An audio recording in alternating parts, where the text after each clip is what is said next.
വയനാട് ഉരുൾപൊട്ടലിൽ ചാലിയാർ പുഴയിൽ നിന്ന് ഇതുവരെ 205 മൃതദേഹങ്ങളാണ് കണ്ടെത്തിയത്. പുഴയിൽ രൂപപ്പെട്ട മൺതിട്ടകളിൽ നിന്നാണ് കൂടുതൽ ശരീരഭാഗങ്ങൾ ലഭിച്ചത്.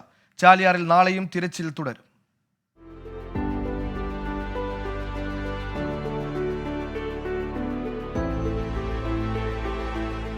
നിലമ്പൂർ മാച്ചിക്കൈ, ഇരുട്ടുകുത്തി, അമ്പുട്ടാൻപെട്ടി, തൊട്ടിമുടി, നീർപ്പുഴമുക്കം എന്നിവിടങ്ങളിൽ നിന്നായി 16 മൃതദേഹങ്ങളാണ് ഇന്ന് കണ്ടെത്തിയത്.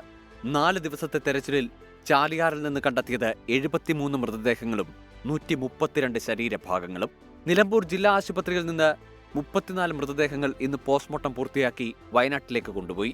ചാലിയാറിലെ ജലനിരപ്പ് താഴ്ന്നതോടെ രൂപപ്പെട്ട മൺതിട്ടകളിൽ നിന്നാണ് ഇന്ന് കൂടുതൽ മൃതദേഹങ്ങൾ കണ്ടെത്തിയത്. സൈന്യത്തിന്റെയും പോലീസിന്റെയും ഹെലികോപ്റ്ററും ഡ്രോണും ഇന്ന് തെരച്ചിലിനെത്തി.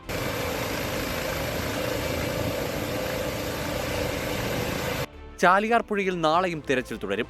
ഇന്ന് പോത്തുകൽ പഞ്ചായത്തിൽ ചേർന്ന ജനപ്രതിനിധികളുടെയും ഉദ്യോഗസ്ഥരുടെയും യോഗത്തിലാണ് തീരുമാനം.